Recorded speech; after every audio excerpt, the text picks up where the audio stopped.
ಆತ್ಮೀಯ ಮಕ್ಕಳ ಸಾಹಿತ್ಯ ಪ್ರೇಮಿಗಳೇ, ನಮಸ್ಕಾರಗಳು. ನಾನು ನಿಮ್ಮ ಶಂಕರದೇವರ ಹಿರೇಮಠ. ಮಕ್ಕಳ ಸಾಹಿತ್ಯ ಪುಸ್ತಕ ಅವಲೋಕನ ಕಾರ್ಯಕ್ರಮಕ್ಕೆ ನೀವೆಲ್ಲರೂ ನೀಡುತ್ತಿರುವಂತಹ ಪ್ರೋತ್ಸಾಹ, ಸಹಕಾರಕ್ಕೆ ಪ್ರೀತಿಪೂರ್ವಕವಾದ ಧನ್ಯವಾದಗಳು. ಇವತ್ತು ಮಕ್ಕಳ ಸಾಹಿತ್ಯ ಕೃತಿ ಅವಲೋಕನ ಕಾರ್ಯಕ್ರಮ 29ನೇ ದಿನವನ್ನು ತಲುಪಿದೆ. ಇಂದು 29ನೇ ದಿನ, 29ನೇ ಸಾಹಿತ್ಯ ಕೃತಿಯಾಗಿ ಕೇಂದ್ರ ಸಾಹಿತ್ಯ ಅಕಾಡೆಮಿಯ ಬಾಲ ಸಾಹಿತ್ಯ ಪುರಸ್ಕಾರ ಪಡೆದಂಥ 2022ರ ಕೃತಿ ಶ್ರೀ ತಮ್ಮಣ್ಣ ಬೇಗರವರು ಬರೆದಂತಹ ಬಾವಲಿ ಗುಹೆ ಮಕ್ಕಳ ಕಾದಂಬರಿಯ ಪರಿಚಯವನ್ನು ಇವತ್ತು ನಾನು ಮಾಡಲಿದ್ದೇನೆ. ಮಕ್ಕಳ ಕಣ್ಣಿಂದ ಪರಿಸರ ನೋಡುತ್ತಾ ಅಲ್ಲಿ ಆಗುವ ತೊಂದರೆಗಳೆಲ್ಲ ಮಕ್ಕಳು ಹೇಗೆಲ್ಲ ಸ್ಪಂದಿಸುತ್ತಾರೆ ಎನ್ನುವ ನೋಟವನ್ನು ಈ ಕಾದಂಬರಿ ಒಳಗೊಂಡಿದೆ. ಹಾಗೆಯೇ ಪರಿಸರನ ಉಳಿಸಲು ಮಕ್ಕಳೆಲ್ಲ ಹೇಗೆಲ್ಲ ಒಂದಾಗಿ ಕೈ ಜೋಡಿಸಿ ಪರಿಸರವನ್ನು ಉಳಿಸ್ತಾರೆ, ಕಾಡನ್ನು ಉಳಿಸ್ತಾರೆ ಅನ್ನುವಂಥ ವಿಷಯ ವಸ್ತುವನ್ನು ಈ ಕಾದಂಬರಿ ಒಳಗೊಂಡಿದೆ. ಮೇವುಂಡಿ ಮಲ್ಲಾರಿ ಮಕ್ಕಳ ಕಾದಂಬರಿ ಸುಗ್ಗಿ 5ರ ಕಾದಂಬರಿ ಇದಾಗಿದೆ. ತಮ್ಮಣ್ಣ ಬೇಗರವರು ವೃತ್ತಿಯಿಂದ ಶಿಕ್ಷಕರಾಗಿ ಪ್ರವೃತ್ತಿಯಿಂದ ಸಾಹಿತಿಗಳಾಗಿದ್ದಾರೆ. ಮಕ್ಕಳ ಮನಸ್ಸಿನಿಂದ ಮುಗ್ಧತೆಯನ್ನು ಕಾಪಾಡಿಕೊಂಡಿರುವಂಥ ಅವರು ಮಕ್ಕಳಲ್ಲಿ ಆಗುವಂಥ ಸೂಕ್ಷ್ಮ ವಿಷಯಗಳನ್ನು ಸಹ ಗ್ರಹಿಸಿ ಅವುಗಳನ್ನು ದಾಖಲೆಯನ್ನು ಕಾದಂಬರಿಯಲ್ಲಿ ದಾಖಲಿಸುವಂಥ ಕೆಲಸವನ್ನು ಮಾಡಿದ್ದಾರೆ. ಈಗಾಗಲೇ ಗುಬ್ಬಚ್ಚಿ ಗೂಡು, ಚೂ ಚೂ, ಜೀಗ್ ಜೀಗ್, ಪುಟಾಣಿ ಪುಡಿಕೆ, ಸೊನ್ನೆ ರಾ ಸೊನ್ನೆ, ತೆರೆಯಿರಿ ಕಣ್ಣು, ಖುಷಿಯ ಬೀಜ ಎನ್ನುವಂಥ ಕಥಾ ಸಂಕಲನಗಳನ್ನು, ಮಕ್ಕಳ ಕವಿತೆಗಳನ್ನು, ಕೃತಿಗಳನ್ನು ರಚಿಸಿದ್ದಾರೆ. ಇವರಿಗೆ ಪುಸ್ತಕ ಹೊಂಬಾಳ ಪುಸ್ತಕ ಸಾಹಿತ್ಯ ಪ್ರಶಸ್ತಿ, ಮಲೆನಾಡು ಮಾತಾಡಿಗೆ ವಸುದೇವ ಭೂಪಾಲಂ ದತ್ತಿ ಪ್ರಶಸ್ತಿ, ಬಾಲ ವಿಕಾಸ ಅಕಾಡೆಮಿಯ ಮಕ್ಕಳ ಚಂದಿರ ಪ್ರಶಸ್ತಿಗಳು ದೊರೆತಿವೆ. ಹೀಗೆ ರಾಜ್ಯ ಮಟ್ಟದ, ರಾಷ್ಟ್ರ ಮಟ್ಟದ ಹಲವಾರು ಪ್ರಶಸ್ತಿಗಳು ಅವರಿಗೆ ದೊರೆಯುತ್ತಿವೆ. ಒಟ್ಟು ಕಾದಂಬರಿ 12 ಅಧ್ಯಾಯಗಳನ್ನು ಒಳಗೊಂಡಿದ್ದು, ಇಲ್ಲಿ ಶಂಕರ್, ಜಾನು, ಸಂಧ್ಯಾ ಭಟ್ಟರ ತೋಟ, ತೇಜು, ಶಬಾನ, ತಿಮ್ಮಮ್ಮಜ್ಜಿ, ಶ್ವೇತಾ, ರಿಕ್ಕಿ ಮುಖ್ಯ ಪಾತ್ರಧಾರಿಗಳು. ಗಣಿಗಾರಿಕೆ ಸಮಸ್ಯೆಯ ಕುರಿತಾಗಿ ಈ ಕಾದಂಬರಿಯನ್ನು ಒಳಗೊಂಡಿದೆ. ಶಾಮಣ್ಣ ಮಾಸ್ತರ್ ಹಾಗೂ ಚಂದ್ರಶೇಖರ್ ಸರ್ ಅವರು ಮಾಡುವಂಥ ಹೋರಾಟ ವಿಷಯವೂ ಸಹ ಇಲ್ಲಿ ಮುಖ್ಯ ವಿಷಯ ವಸ್ತುವಾಗಿದೆ. ಈ ಕಾದಂಬರಿ ಅಭಿನವ ಪ್ರಕಾಶನದ ಮೂಲಕ ಪ್ರಕಟವಾಗಿದೆ. 2018ರಲ್ಲಿ ಪ್ರಕಟವಾಗಿರುವಂಥ ಈ ಕಾದಂಬರಿ 77 ಪುಟಗಳನ್ನು ಒಳಗೊಂಡಿದ್ದು ₹75 ಬೆಲೆಯನ್ನು ನಿಗದಿಪಡಿಸಲಾಗಿದೆ. ಸಂತೋಷ್ ಸಸಿಹಿತ್ಲವರು ಒಳಚಿತ್ರಗಳನ್ನು ಬಿಡಿಸಿದ್ದು, ಶ್ರೀಧರ್ ಅವರು ಪುಸ್ತಕ ಮುಖಪುಟ ವಿನ್ಯಾಸವನ್ನು ಮಾಡಿದ್ದಾರೆ. ಹಸಿರು ಪ್ರೀತಿಗೆ ಹಾಗೂ ಹಸಿರು ನೀತಿಗೆ ಅನ್ನುವಂಥ ಅರ್ಪಣೆಯನ್ನು ಲೇಖಕರು ಮಾಡಿದ್ದಾರೆ. ಹಾಗೆ ಸುಂದರವಾದ ಆಕರ್ಷಕವಾದ ಮುಖಪುಟ ವಿನ್ಯಾಸವನ್ನು ಒಳಗೊಂಡಿದ್ದು, ಅದೇ ರೀತಿ ಆಕರ್ಷಕವಾದ ಒಳ ಚಿತ್ರಗಳು ಸಹ ಸುಂದರವಾಗಿ ಮೂಡಿ ಬಂದಿವೆ. ಮೊದಲ ಅಧ್ಯಾಯ ಡಮ್ ಎನ್ನುವ ಶಬ್ದು ಎನ್ನುವಂಥ ಇದರ ಅಧ್ಯಾಯದ ಪ್ರಾರಂಭವಾಗುತ್ತೆ. ಅಂದರೆ ಇಲ್ಲಿ ಶಂಕರ್ ಎನ್ನುವಂಥ ಅವನು ಹಾಗೂ ಅವನ ಗೆಳೆಯ ಶಾಲೆ ಬಿಟ್ಟ ನಂತರ ಬೆಟ್ಟದ ಇಳಿಜಾರಿನಲ್ಲಿ ಕುಳಿತು ಮಾಡುವಂಥ ಸಂಭಾಷಣೆ, ಹಾಗೆ ಕಾಡಿನ ವರ್ಣನೆ, ಪರಿಸರದ ವರ್ಣನೆ, ಹಾವು, ಕಪ್ಪೆ, ನೀರ್ಕೋಳಿ, ಮುಂಗುಸಿ, ಹಳ್ಳದ ಮಾಹಿತಿ, ಹದ್ದಿನ ಆಹಾರ ಕ್ರಮ, ಈ ಎಲ್ಲ ಅಂಶಗಳನ್ನು ನಾವು ಇಲ್ಲಿ ಕಾಣಬಹುದು. ಅದೇ ರೀತಿ ಹಳ್ಳಿ ಕಾಡಿನಲ್ಲಿರುವಂಥ ಬೆಟ್ಟದಲ್ಲಿ ಗಣಿಗಾರಿಕೆ ಪ್ರಾರಂಭವಾಗಿರುತ್ತೆ. ಗಣಿಗಾರಿಕೆಯಲ್ಲಿ ಬಳಸುವಂಥ ಯಂತ್ರಗಳು ದೊಡ್ಡ ಯಂತ್ರಗಳು, ಸಿಡಿಸುವ ಸಿಡಿಮದ್ದು, ಈ ಎಲ್ಲ ವಿಷಯಗಳು ಮಕ್ಕಳಿಗೆ ಹೊಸದಾಗಿರುತ್ತೆ. ಗಣಿಗಾರಿಕೆಗೆ ಬಂದಿರುವಂಥ ಹೊಸ ಯಂತ್ರಗಳು, ದೊಡ್ಡ ಯಂತ್ರಗಳು ಮಕ್ಕಳನ್ನು ಆಕರ್ಷಿಸ್ತವೆ. ಮಕ್ಕಳಿಗೆ ಕುತೂಹಲ ಮೂಡಿಸುವಂಥ ವಸ್ತುಗಳಾಗಿ ಅವರಿಗೆ ರಂಜನೆಯನ್ನು ನೀಡುವಂಥ ಕಾಯಕವನ್ನು ವಸ್ತುಗಳು ಮಾಡ್ತಿರ್ತವೆ. ಆದರೆ ನಂತರ ದಿನಗಳಲ್ಲಿ ಗಣಿಗಾರಿಕೆಯಿಂದ ಆಗುವಂಥ ಸಮಸ್ಯೆಗಳ ಬಗ್ಗೆ ಇಲ್ಲಿ ಅನಾವರಣವನ್ನು ಲೇಖಕರು ಮಾಡ್ತಾರೆ. ಹಣ್ಣುಗಳನ್ನು ತಿಂತಿರುವಂಥ ಹಣ್ಣಿನ ಮರಗಳು ಬೀಳುತ್ತವೆ. ಅದೇ ದೊಡ್ಡ ಸಭೆಗಳನ್ನು ಮಾಡುವಂಥ ಊರಿನ ಆಲದ ಮರವನ್ನು ಸಹ ಗಣಿಗಾರಿಕೆಗೆ ಬಲಿಯಾದಾಗ ಮಕ್ಕಳಿಗೆ ಕಸಿವಿಸಿ ಆಗುತ್ತೆ. ಮಧ್ಯಾಹ್ನದ ಹೊತ್ತಿನಲ್ಲಿ ಮಕ್ಕಳು ರೊಟ್ಟಿ, ಪಲ್ಯ, ಅನ್ನ ಮರದ ಕೆಳಗೆ ಕುಳಿತುಕೊಂಡು ತಿಂತಿದ್ದರು.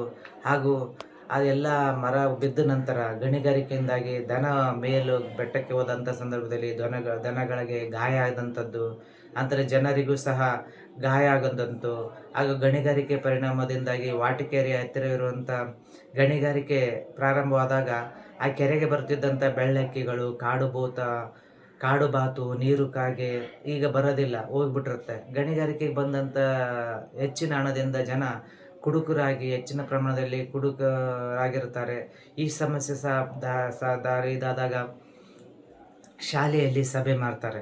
ಆಗ ಅಜ್ಜಿಯ ಗೌರಿ ಆಕಳಿಗೆ ಗಾಯ ಆದಾಗ ದನ ಕಾಯುವ ಮಂಜನ ಕಾಲು ಮುರಿದಿದ್ದು, ಆಮೇಲೆ ಕೆರೆಯಿಂದ ಅಕ್ಕಿಗಳೆಲ್ಲ ಮಾಯ ಆಗಿದ್ದು, ವಾಟಕೆರೆ ವಾಟೆಕೆರೆಯಿಂದ ಹಕ್ಕಿಗಳು ಮಾರಿ ಆದಾಗ ಶಬಾನ ಅಜ್ಜಿಯವರು ಕರೀತಾರ.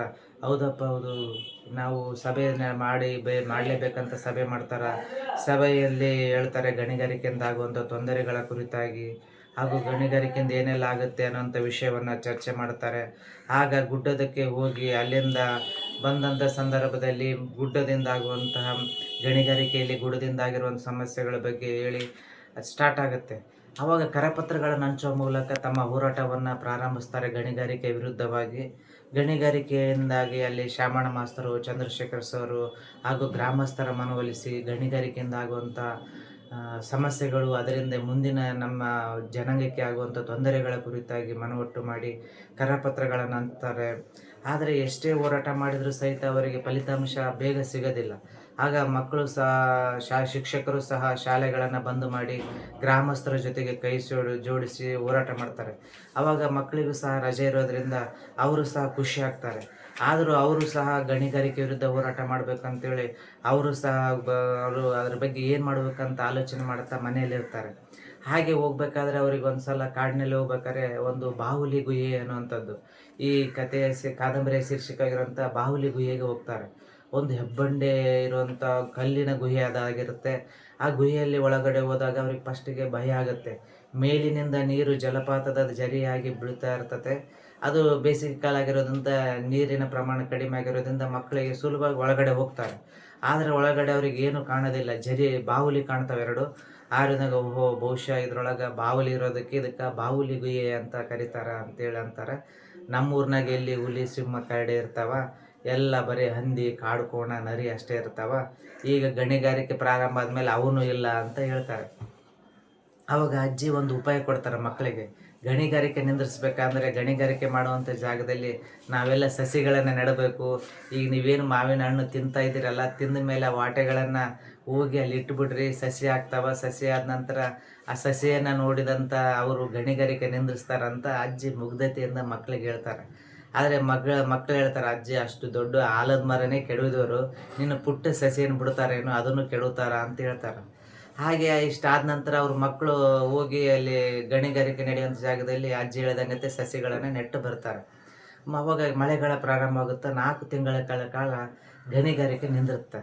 ಆವಾಗ ಮಳೆಗಾಲದಲ್ಲಿ ಒಂದು ಏನಾಗುತ್ತೆ ಸಮಸ್ಯೆ ಅಂದರೆ, ಗಣಿಗಾರಿಕೆ ಮಾಡಿದಾಗ ಹೆಚ್ಚು ಏನು ಕಂದಕಗಳನ್ನು ತೋಡಿರ್ತಾರೆ, ಆ ಕಂದಕಗಳಲ್ಲಿ ನೀರು ತುಂಬಿ ಅದು ಒಡೆದು ಆ ನೀರಿನಿಂದ ಪ್ರಮಾಣ ರಭಸವಾಗಿ ಹಳ್ಳಿಗಳಿಗೆ ನುಗ್ಗಕ್ಕೆ ಪ್ರಾರಂಭ ಆಗುತ್ತೆ. ಇದರಿಂದಾಗಿ ಹಳ್ಳಿಗಳಲ್ಲಿರುವಂಥ ಗುಡಿಸಲುಗಳು ಮುಗ್ಗರಿಸಿ ಬಿದ್ದು ಅವುಗಳಲ್ಲಿ ನೀರು ಹೊಕ್ಕಂಥ ಸಂದರ್ಭ ಆಗುತ್ತೆ. ಹಾಗೆ ತಿಮ್ಮಮ್ಮ ಅಜ್ಜಿ ಮನೆಗೂ ಸಹ ನೀರು ನುಗ್ಗಿ ಬಿಟ್ಟಾಗ ಜನಗಳು ಹೋಗಿ ಅಜ್ಜಿಯನ್ನು ಕಾಪಾಡುವಂಥ ಕಾರ್ಯ ಆಗುತ್ತೆ. ಅವಾಗ 4 ತಿಂಗಳ ನಂತರ ಮತ್ತೆ ಗಣಿಗಾರಿಕೆ ಪ್ರಾರಂಭವಾಗುತ್ತೆ. ಗಣಿಗಾರಿಕೆ ಪ್ರಾರಂಭವಾದಾಗ ಮತ್ತೆ ಅವಾಗ ಹೋರಾಟ ಪ್ರಾರಂಭವಾದಾಗ ಅವ್ರಿಗೊಂದು ಮುಖ್ಯ ವಿಷಯ ಗೊತ್ತಾಗುತ್ತೆ. ಏನು ವಿಷಯ ಗೊತ್ತಾಗುತ್ತೆ ಅಂದರೆ, ಒಂದು ಪುರಾತತ್ವ ಹಾಗೂ ಸ್ಮಾರಕಗಳು, ಹಳೆಯ ಸ್ಮಾರಕಗಳು, ಮೂರ್ತಿಗಳು ಹಾಗೂ ದೇವಸ್ಥಾನಗಳಿದ್ದಾಗ ಗಣಿಗಾರಿಕೆ ನಿಂದ್ರಿಸ್ತಾರೆ ಅನ್ನೋವಂಥ ಒಂದು ವಿಷಯ ಗೊತ್ತಾದಾಗ ಕೋರ್ಟಿನಲ್ಲಿ ಅವರು ಒಂದು ಗಣಿಗಾರಿಕೆ ಕುರಿತಾಗಿ ಒಂದು ದಾವೆಯನ್ನು ಹೂಡ್ತಾರೆ. ಆವಾಗ ಅವರು ನಮ್ಮ ಊರಿನಲ್ಲಿ ಏನಾದರೂ ವಿಶೇಷವಾದಂಥ ಹಳೆ ಕಾಲದ ದೇವಸ್ಥಾನಗಳು ಏನಾದ್ರು ಇವೆ ಅಂತ ಹುಡುಕಕ್ಕೆ ಪ್ರಾರಂಭಿಸ್ತಾರೆ. ಆವಾಗ ಅವರಿಗೆ ಏನು ಸಿಗುತ್ತೆ, ಮಕ್ಕಳು ಗುಡ್ಡದಾಗ ಹುಡುಕ್ತಾ ಇರ್ತಾರೆ. ಅವರಿಗೆ ಸರಾಯಿ ಮಾಡುವಂಥ, ಕಲ್ಲಬಟ್ಟಿ ಮಾಡುವಂಥ ವಿಷಯ ಗೊತ್ತಾಗುತ್ತೆ. ಆವಾಗ ಅದನ್ನು ಮಕ್ಕಳು ಬಹಳ ಸಾಹಸದಿಂದ ಕಂಡುಹಿಡಿದು ತಂದೆ ತಾಯಿಯರಿಗೆ ಹೇಳಿದಾಗ ಅವರು ಪೊಲೀಸರಿಗೆ ಕಂಪ್ಲೇಂಟ್ ಕೊಟ್ಟು ಅದನ್ನು ಬಿಡಿಸುವಂಥದ್ದು, ಅವ್ರನ್ನೆಲ್ಲ ಜೈಲಿಗೆ ಹಾಕುವಂಥ ಕೆಲಸವನ್ನು ಮಕ್ಕಳು ಸಾಹಸದಿಂದ ಮಾಡ್ತಾರೆ. ಅದೇ ರೀತಿ ಬಾಹುಲಿ ಗುಹೆ ಬಗ್ಗೆ ಹೇಳಿದಾಗ ಚಂದ್ರಶೇಖರ್ ಸರ್ ಅವರು ಇತಿಹಾಸದ ಬಗ್ಗೆ ಹೆಚ್ಚಿನ ಮಾಹಿತಿಯನ್ನು ನೋಡ್ತಾ ಇರ್ತಾರೆ. ನಮ್ಮ ಗ್ರಾಮದಲ್ಲಿ, ನಮ್ಮ ಹಳ್ಳಿಯಲ್ಲಿ ಏನಾದರೂ ಒಂದು ಪರಿಸರದಲ್ಲಿ ಸ್ಮಾರಕಗಳಿವೆ ಅಂತ ಇದ್ದಾಗ ಅವ್ರಿಗೆ ಗಮನಕ್ಕೆ ಬರುತ್ತೆ ಬಾಹುಲಿ ಗುಹೆ ಅಂತ ಹೇಳ್ತಾರೆ ಮಕ್ಕಳು. ಒಂದು ಸಲ ನಾವು ಯಾಕೆ ಬಾಹುಲಿ ಗುಹೆ ಬಗ್ಗೆ ಹೋಗಬಾರ್ದು ಅಂತೇಳಿ ಹೋಗ್ತಾರೆ. ಆವಾಗ ನಮ್ಮ ಕಡೆ ಕಣ್ಕಪ್ಪಡಿ ಅಂತೀವಿ. ಕಣ್ಕಪ್ಪಡಿ ಅಂದರೆ ಬಾಹುಲಿ ಇರೋಂಥ ಗುಹೆ ಬಗ್ಗೆ ಹೋದಾಗ ಎಲ್ಲರೂ ಟಾರ್ಚ್ ಲೈಟನ್ನು ಇಟ್ಕೊಂಡು, ಬ್ಯಾಟ್ರಿನ ಇಟ್ಕೊಂಡು ಗುಹೆಯನ್ನು ಪ್ರವೇಶಿಸ್ತಾರೆ. ಗುಹೆ ಪ್ರವೇಶಿಸಿದಾಗ ಅಲ್ಲಿ ಹುಲಿ, ಸಿಂಹ, ಕರಡಿ ಅದಾವಂತ ಭಯ ಬರುತ್ತೆ. ಹಾಗೆ ಕಾಳಿಂಗ ಸರ್ಪ ಇರುತ್ತಂತೆ ಜನರು ಮಾತಾಡ್ತಿರ್ತಾರೆ, ಅದರ ಬಗ್ಗೆ ಭಯ ಆಗುತ್ತೆ. ಆದರೂ ಸಹ ಭಾಳ ಧೈರ್ಯ ಮಾಡಿ ತೋಟದಲ್ಲಿ ಸುಂದರವಾದ ಪರಿಸರದ ನಡುವೆ ಕಾಡಿನಲ್ಲಿ ಮಧ್ಯದಲ್ಲಿರುವಂಥ ಗುಹೆಯನ್ನು ಪ್ರವೇಶಿಸ್ತಾರೆ. ಪ್ರವೇಶಿಸಿದಾಗ ಬರೀ ಜೀಡುಗಟ್ಟಿರುತ್ತೆ, ಬಾಹುಲಿಗಳಿರ್ತವೆ, ಅವೆಲ್ಲ ಹೊರಗಡೆ ಹೋಗ್ತಾರೆ. ಆದ ನಂತರ ಅವರಿಗೆ ಒಂದು ಸುಂದರವಾದ ಆತಂಕ ಒಂದು ಒಳಗಡೆ ಹೋದಾಗ ಅವರಿಗೊಂದು ಸುಂದರವಾದ ಒಂದು ಮೂರ್ತಿ ಕಣ್ಣಿಗೆ ಬೀಳುತ್ತೆ. ಮೂರ್ತಿ ಏನು ಅಂತೇಳಿ ಹತ್ತಿರದಿಂದ ನೋಡಿದಾಗ ಅವರಿಗೆ ಗೊತ್ತಾಗುತ್ತೆ ಅದು ಬಾಹುಬಲಿಯ ಮೂರ್ತಿಯಾಗಿರುತ್ತೆ. ಜನ ಬಾಹುಬಲಿ ಗುಹೆ ಅನ್ಕಂತ ಜನರ ಬಾಯಿಂದ ಬಾಯಿಗೆ ಅದು ಬಾಹುಬಲಿ ಗುಹೆ ಹೋಗಿ ಬಾವಲಿ ಗುಹೆ ಆಗಿಬಿಟ್ಟಿರುತ್ತೆ. ಅವರ ಮುಖದಲ್ಲಿ ಹೋರಾಟಗಾರರ ಮುಖದಲ್ಲಿ ಸಂತಸ ಮೂಡುತ್ತೆ. ಏಕೆಂದರೆ ಒಂದು ಹಳೆಯ ಕಾಲದ ಪುರಾತನ ಕಾಲದ ವಿಗ್ರಹವಾಗಿರೋದಂಥ ಬಾಹುಬಲಿಯ ಗುಹೆ ಇಲ್ಲಿದೆ ಅಂದರೆ ಈ ಗಣಿಗಾರಿಕೆಯನ್ನು ಮಾಡೋಕ್ಕೆ ನಾವು ತಡೆಯಾಜ್ಞೆ ತರಬಹುದು, ಗಣಿಗಾರಿಕೆಯನ್ನು ನಿಲ್ಲಿಸ್ಬೋದು, ಪರಿಸರವನ್ನು ಸಂರಕ್ಷಿಸ್ಬೋದು ಅನ್ನೋಂಥ ವಿಷಯದೊಂದಿಗೆ ಈ ಕಾದಂಬರಿ ಮುಕ್ತಾಯವಾಗುತ್ತೆ.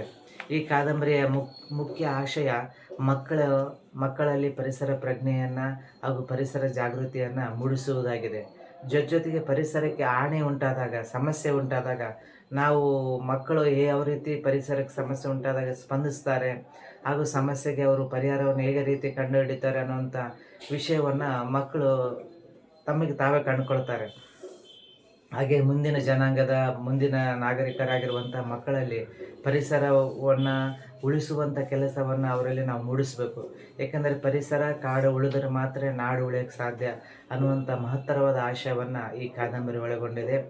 ಇಂತಹ ಕಾದಂಬರಿಯನ್ನು ಬರೆದಿರುವಂಥ ಹಿರಿಯರು ಹಾಗೂ ಹಿರಿಯ ಮಕ್ಕಳ ಸಾಹಿತಿಗಳು ಆಗಿರುವಂತಹ ತಮ್ಮಣ್ಣ ಬೀಗರ್ ಸರ್ ಅವರಿಗೆ ಧನ್ಯವಾದಗಳನ್ನು ಸಲ್ಲಿಸ್ತಾ, ಆತ್ಮೀಯ ಮಕ್ಕಳ ಸಾಹಿತ್ಯ ಪ್ರೇಮಿಗಳೇ, ತಾವೆಲ್ಲರೂ ಸಹ ಮಕ್ಕಳ ಸಾಹಿತ್ಯ ಕೃತಿಗಳನ್ನು ಕೊಂಡು ಓದುವ ಮೂಲಕ ಮಕ್ಕಳ ಸಾಹಿತ್ಯವನ್ನು ಪ್ರೋತ್ಸಾಹಿಸಬೇಕು.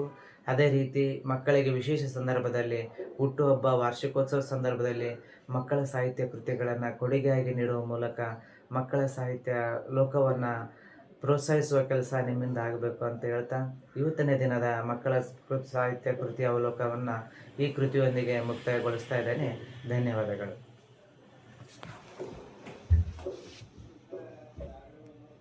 ಈಗ